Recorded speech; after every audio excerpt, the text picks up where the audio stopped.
Bonjour et bienvenue sur cette nouvelle et toute première vidéo où on va parler prévention et sécurité sur les chantiers du BTP à La Réunion. Et plus particulièrement, cette vidéo est faite pour les entreprises de moins de 20 salariés ou de moins de 30 salariés qui n'ont pas aujourd'hui de démarche de prévention, qui souhaitent développer la sécurité sur les chantiers, mais aussi peut-être que vous souhaitez répondre à de nouveaux marchés, peut-être des marchés publics. Donc cette vidéo elle est faite pour vous parce qu'elle va déjà vous aiguiller dans ce que vous pouvez développer, sur ce que vous pouvez améliorer au sein de votre entreprise. Et c'est pour ça que j'ai souhaité discuter et faire cette vidéo sur la prévention.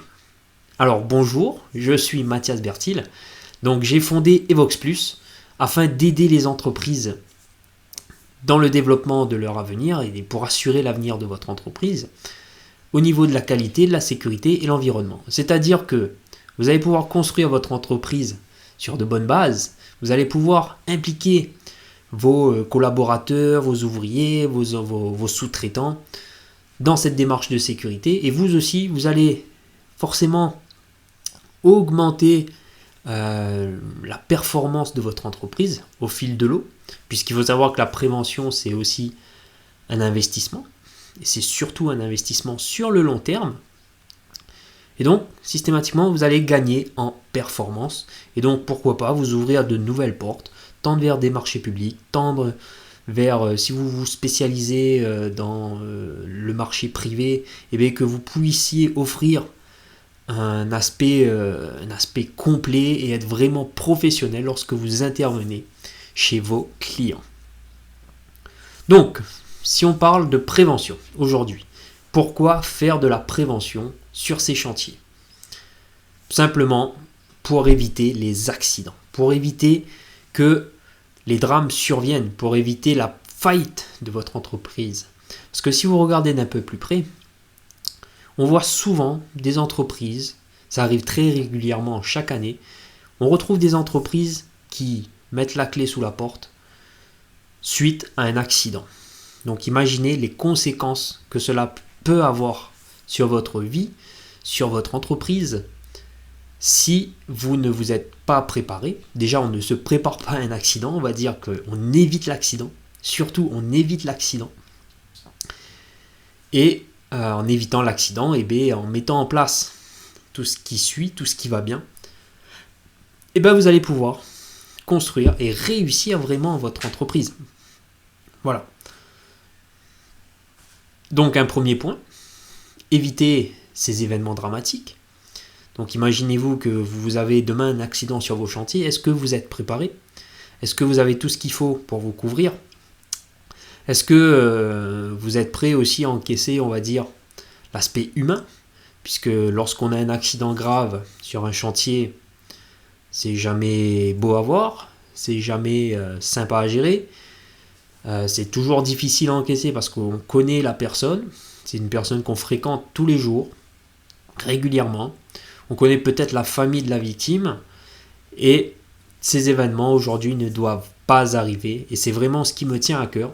Et c'est pour cela que j'ai tenu à développer mon activité sur l'aspect prévention. Mais pour vous, entreprise de moins de 20 salariés, qui n'ont pas forcément, on va dire, le temps de gérer tout l'aspect réglementaire qui vous est demandé. Parce qu'il faut savoir que, en termes de sécurité et de prévention, le Code du travail vous énumère énormément de tâches, de fonctions, de responsabilités à assurer au niveau du BTP, au niveau de la sécurité et de la prévention. Par exemple, si je vous parle de document unique, est-ce que vous avez déjà entendu parler du document unique? Savez-vous le faire? Savez-vous qu'est-ce que c'est? C'est typiquement, c'est un document où vous allez retrouver tous vos risques sur un document qui va énumérer tous les risques de votre métier, de votre entreprise. Donc ce document, par exemple, c'est une obligation du Code du travail, c'est une obligation pour l'employeur de le faire. Du moment où vous avez un employé au sein de votre entreprise. C'est-à-dire qu'il est systématiquement obligatoire. Dès que vous commencez à embaucher une personne, ce document, vous devez l'avoir. Vous devez l'avoir, oui, mais ce document ne fait pas tout.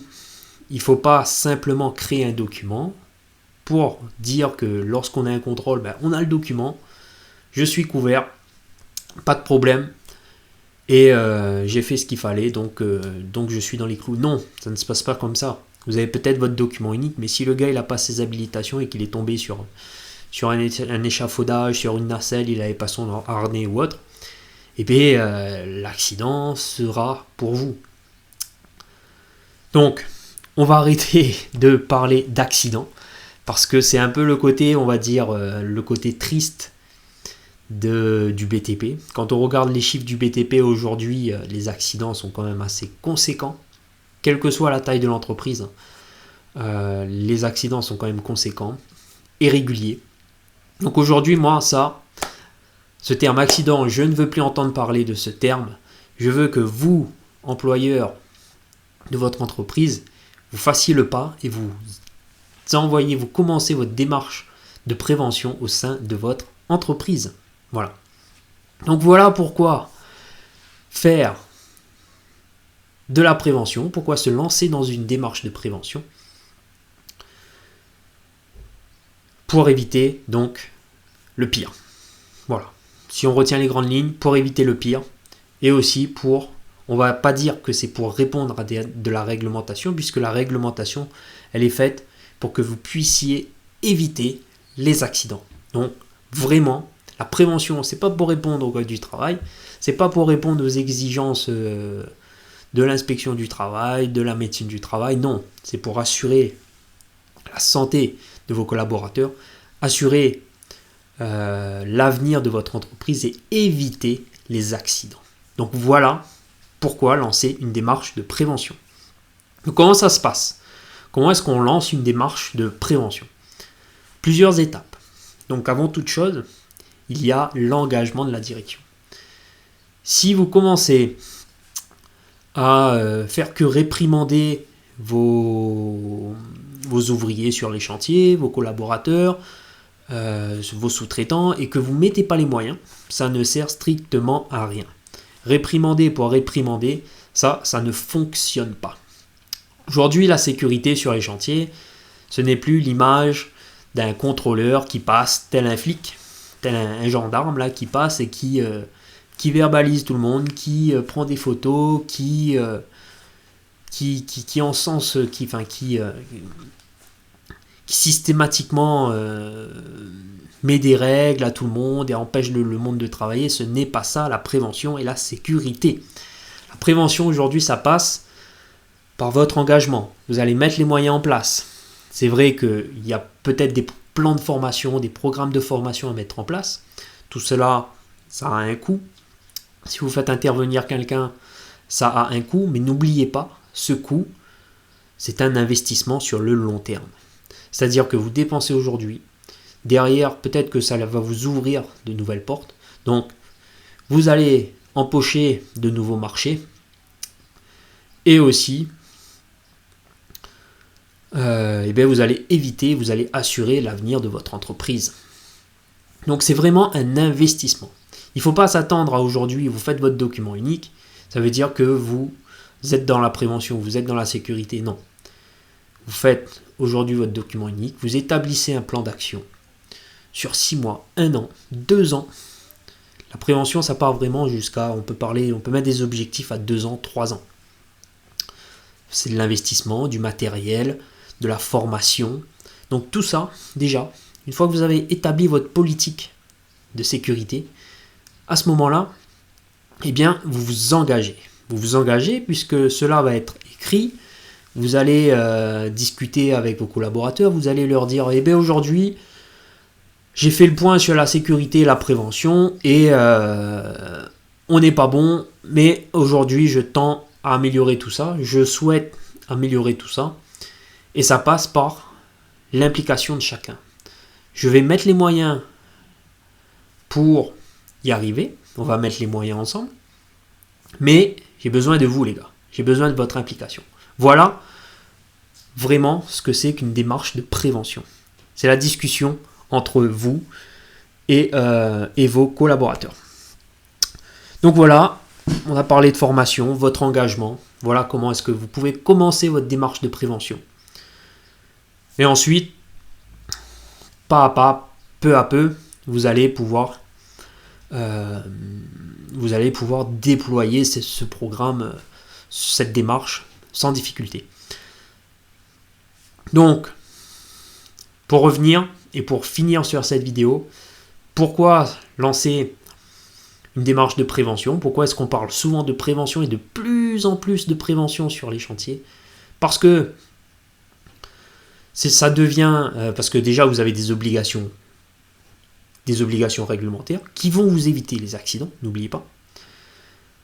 Donc vous allez éviter les accidents, vous allez assurer l'avenir de votre entreprise, vous allez pouvoir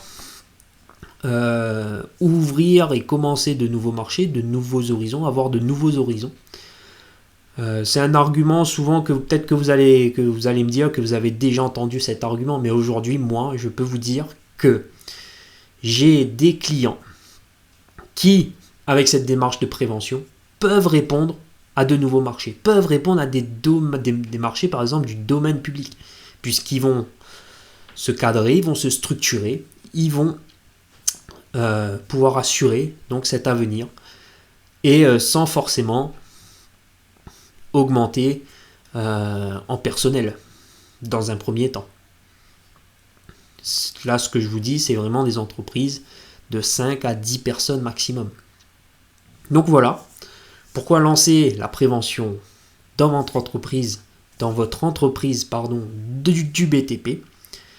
Vous avez vu comment commencer votre démarche. Fixez-vous des objectifs, engagez-vous, donnez-vous les moyens, impliquez vos gars, lancez vos plans de formation, tout ce qui s'ensuit. Et surtout, n'hésitez pas. C'est aussi le rôle donc de mon entreprise. C'est pour ça que j'ai créé mon entreprise, et de pouvoir vous aider dans cette démarche de prévention. Donc n'hésitez pas, si vous souhaitez être aiguillé, si vous avez des questions, posez-les-moi en commentaire, ou même contactez-moi par message privé, via mes réseaux sociaux. Donc vous pouvez me retrouver sur LinkedIn, Facebook. Vous avez même mon site internet, donc que vous allez pouvoir retrouver en commentaire sur cette vidéo. Donc voilà, on a fait le tour. Donc j'ai vraiment hâte de vous lire, de vous rencontrer, et aussi de continuer à participer au développement des entreprises, on va dire créoles, des entreprises locales, pour pouvoir donner une nouvelle vision à tout ça, donner un nouvel avenir aux entreprises de La Réunion. Et ensemble, je suis sûr, on va pouvoir construire quelque chose de nouveau et construire de belles entreprises et assurer donc votre réussite. Donc, c'était avec plaisir que j'ai fait cette première vidéo. J'espère qu'elle va vous plaire. N'hésitez pas, laissez-moi vos commentaires. Et surtout, partagez-la autour de vous, puisque on a tous des personnes dans le BTP, on a tous des personnes concernées. Le BTP est quand même un domaine assez prenant et très, très présent sur l'île de La Réunion. Donc, allons-y. Envoyez la sauce. Et aujourd'hui, on envoie la prévention et la démarche de prévention en l'air pour nos entreprises du BTP. Voilà, donc merci bien et laissez-moi vos commentaires. Allez, nous retrouve.